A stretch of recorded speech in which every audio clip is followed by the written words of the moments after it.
इस साल comic cone के दौरान मार्वल स्टूडियोज ने एक बहुत बड़ा धमाका किया और उसकी गूंज भी बहुत बड़ी थी, बट सैडली उसे कवर करने की मेरी हालत उतनी सही नहीं थी। जी हाँ, मैं बात कर रहा हूँ मार्वल सिनेमैटिक यूनिवर्स के अंदर फ्यूचर में एवेंजर्स डूम्सडे के अंदर रॉबर्ट डाउनी जूनियर का डॉक्टर डूम यानी विक्टर वॉन डूम को प्ले करने के बारे में। अब हो सकता है कि आपने भी इस पॉइंट ऑफ टाइम तक ये बात तो रियलाइज कर ली होगी कि ट्रेडिशनल मार्वल फैंस और मार्वल सिनेमैटिक यूनिवर्स फैंस के बीच में अब एक बहुत बड़ा अंतर आ चुका है, जिसके कारण मार्वल सिनेमैटिक यूनिवर्स के इतने बड़े मास्टरमाइंड विलन को रॉबर्ट डाउनी जूनियर के रूप में इंट्रोड्यूस करना एमसीयू फैंस के लिए काफी ज्यादा मिसलीडिंग और ट्रेडिशनल फैंस के लिए काफी ज्यादा कंफ्यूजिंग है। और बहुत सारे नए फैंस इस बात को रियलाइज भी नहीं करेंगे कि डॉक्टर डूम अपने आप में कितनी बड़ी हस्ती है। आज की इस वीडियो में हम इस कंफ्यूजन को आपके लिए दूर करने की कोशिश करेंगे और इस बात पर भी चर्चा करेंगे कि आखिर रॉबर्ट डाउनी जूनियर को डॉक्टर डूम के रूप में कास्ट करना एक बहुत ही अजीब फैसला क्यों था। तो फिर देर किस बात की। हे गाइस, मेरा नाम है पंकज सागर और आपका स्वागत है गेमों को हिंदी की एक और फ्रेश वीडियो में। Now without wasting any more time, let's get started.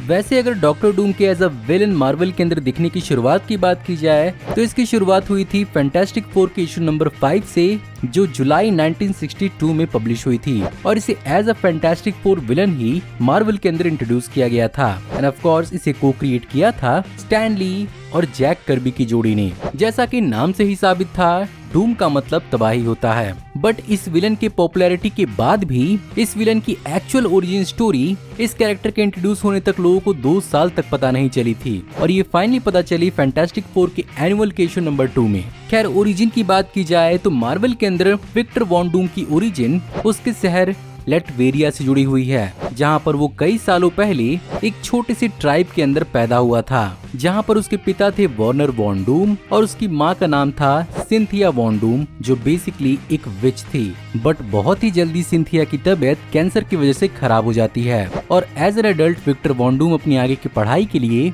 America में जाकर सेटल होता है, जहाँ पर उसकी मुलाकात अपने राइवल रीड रिचर्ड से होती है। ऑफ कोर्स दिमाग के मामले में दोनों ही इमेंसली टैलेंटेड थे और विक्टर वॉन डूम यहाँ पर एक ऐसी मशीन को कंस्ट्रक्ट करने की कोशिश करता है जिससे वो मरे हुए लोगों से बात कर पाए, स्पेसिफिकली अपनी माँ से। बट रीड रिचर्ड उसे अपनी इस मशीन के फ्लॉ के बारे में वार्न करता है, लेकिन वहीं पर विक्टर वॉन डूम अपनी घमंड के कारण इस वार्निंग को इग्नोर करता है, जिसके कारण मशीन फेल होती है और विक्टर वॉन डूम का चेहरा बुरी तरह से झुलस जाता है। अल्टीमेटली डॉक्टर डूम अपने आप को तिब्बतियन माउंटेन्स में कन्फाइन करता है और एक मंक्स के क्लैन द्वारा रेस्क्यू किया जाता है। यहीं पर वो इन मंक्स से अपनी शिक्षा लेता है और यहीं पर वो अपना आइकॉनिक सूट ऑफ आर्मर और आयरन मास्क फोर्ज करता है। बट यहाँ पर इससे पहले कि उसका आयरन मास्क ठंडा होता, वो उसे अपने चेहरे पर लगा लेता है, जिसके कारण वो उसके स्किन से परमानेंटली बॉन्ड हो जाता है और यहीं से डॉक्टर डूम बनता है और अपने शहर लेटवेरिया में जाकर उसके और उसके लोगों की रखवाली और उन पर राज करता है। बट ऑफ कोर्स उसकी कहानी भले ही कितनी ही क्लीशे क्यों न हो, उसकी पावर्स एंड एबिलिटीज ही उसे मेन विलन बनाती हैं, जहां पर उसके पास ऑफ कोर्स साइंस की नॉलेज तो है ही और वो मार्वल का सबसे इंटेलिजेंट और मास्टर साइंटिस्ट है। बट इसके ऊपर से भी, जैसा कि मैंने बताया कि उसकी माँ सिंथिया बेसिकली एक विच थी, उसके पास इनहेरिटेड मैजिकल एबिलिटीज भी हैं और साथ ही साथ उसने कई बार अपनी मैजिकल एबिलिटीज को इनहैंस भी किया है, जिसके कारण उसके पास मैटर मैनिपुलेशन और रियलिटी वार्पिंग तक की भी एबिलिटीज हैं, जिसके कारण वो इजीली मार्वल के सबसे बड़े विलन्स में से एक बन जाता है। और इसी वजह से सीक्रेट वॉर्स के इवेंट्स के दौरान उसका इतना बड़ा इन्फ्लुएंस मार्वल कॉमिक्स के अंदर था, जहां पर स्पेसिफिकली 2015 वाली सीक्रेट वॉर्स कहानी के अंदर उसने अपना आतंक पूरे मार्वल के अंदर मचाया था और ब्रीफली उसने सारे के सारे मार्वल यूनिवर्स के अंदर राज किया था, जहां पर उसने ओमनीपोटेंस यानी गॉड वाली एबिलिटीज भी हासिल कर ली थी। अब यहाँ तक तो आप ये बात समझ ही चुके होंगे कि डॉक्टर डूम और टोनी स्टार्क एक्चुअली दोनों अलग अलग पर्सनैलिटीज हैं। ऐसे में रॉबर्ट डाउनी जूनियर, जिन्होंने ऑलरेडी टोनी स्टार्क के लेगेसी को मार्वल सिनेमैटिक यूनिवर्स के अंदर प्ले किया है, उन्हें ही दोबारा विक्टर वॉन डूम यानी डॉक्टर डूम के रूप में कास्ट करने का सेंस क्या बनता है। वेल सरप्राइजिंगली ये चीज पहली बार नहीं हो रही है और कॉमिक बुक में ऑलरेडी ये चीज कई बार हो चुकी है, जिसका सबसे अच्छा एग्जांपल है साल 2010 में पब्लिश हुई what if iron man demon in armour, जिसके अंदर डॉक्टर विक्टर वॉन डूम की ओरिजिन में बस एक ही फर्क होता है कि यहाँ पर doctor Victor von Doom Reed Richards के बजाय टोनी स्टार्क का कॉलेज रूममेट बन जाता है। अब फर्क यहाँ पर बस यही होता है कि टोनी स्टार्क रीड रिचर्ड्स के मुकाबले काफी ज्यादा सपोर्टिव होता है और वो actually doctor Victor von Doom के एक टेलीकिनेसिस मशीन को बनाने में उसकी हेल्प भी करता है। But ultimately Victor von Doom Tony Stark को उस मशीन के साथ कैद करके अपना रियल इंटेंशन बताता है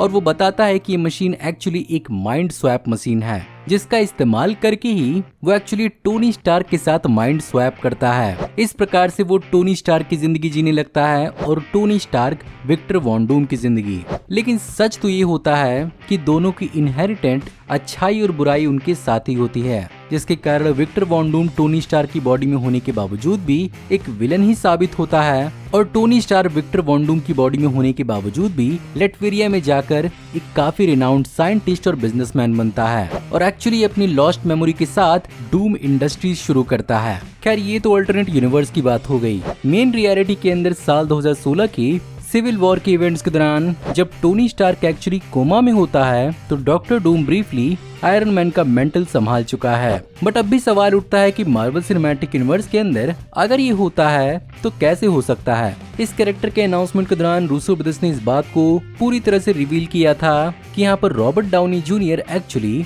डॉक्टर विक्टर वॉन डूम का रोल प्ले करेंगे, ना कि टोनी स्टार्क / डॉक्टर डूम, जिसका रीजन साफ है कि यहाँ पर ये आयरन मैन का वेरिएंट नहीं हो सकता। पर यहाँ पर फिर भी माइंड स्वैप वाली थ्योरी कोई बुरी थ्योरी नहीं है और जैसा कि अर्थ 616 के टोनी स्टार्क का फ्यूनरल हो चुका है तो वो डेफिनेटली एक अल्टरनेट रियलिटी से ही आएगा, जिसने हो सकता है कि बिल्कुल कॉमिक बुक की तरह ही टोनी स्टार्क की पर्सनैलिटी को चुराया हो। बहुत सारे लोग ऐसा भी मान रहे हैं कि जैसा कि डॉक्टर डूम हमेशा से ही एक मास्क यूज करता है तो क्या पता हमें एज विलन को प्ले करते हुए रॉबर्ट डाउनी जूनियर सिर्फ और सिर्फ बिहाइंड द मास्क ही दिखें। बट मेरे हिसाब से रॉबर्ट डाउनी जूनियर को वापस लाना और उन्हें सिर्फ और सिर्फ मास्क के अंदर रखना कहीं से सेंस नहीं बनाएगा, जिसके कारण विक्टर वॉन डूम का टोनी स्टार्क की तरह दिखना एक बहुत बड़ा फैक्टर प्ले कर सकता है और यही फैक्टर एवेंजर्स डूम्सडे के अंदर एक बहुत बड़ा केओस फैक्टर भी हो सकता है, जिसके पीछे के मास्टरमाइंड को बाद में एज डॉक्टर डूम रिवील किया जाए। सो गाइज ये थी आज की वीडियो। मैं उम्मीद करता हूँ आपको आज की वीडियो पसंद जरूर आई होगी और अगर आपको आज की वीडियो पसंद आई हो तो प्लीज वीडियो को लाइक जरूर करिएगा। डॉक्टर विक्टर वॉन डूम के बारे में आप क्या क्या जानते हैं और आपके हिसाब से आपको क्या लगता है रॉबर्ट डाउनी जूनियर का डॉक्टर डूम को प्ले करना सही है या नहीं, मुझे कमेंट में जरूर बताइएगा। अगर आप हमारी आने वाली ऐसी ऑसम वीडियोस को मिस नहीं करना चाहते तो प्लीज चैनल को सब्सक्राइब कर लीजिए, क्योंकि हम ऐसी ऑसम वीडियोस चैनल पर लाते रहते हैं। मैं जल्द ही आपको एक नई वीडियो में देखने को मिलूंगा, तब तक आप हमारी इन वीडियोस को एंजॉय कर सकते हैं। Thank you for watching, see you in the next video, till then take care, good bye.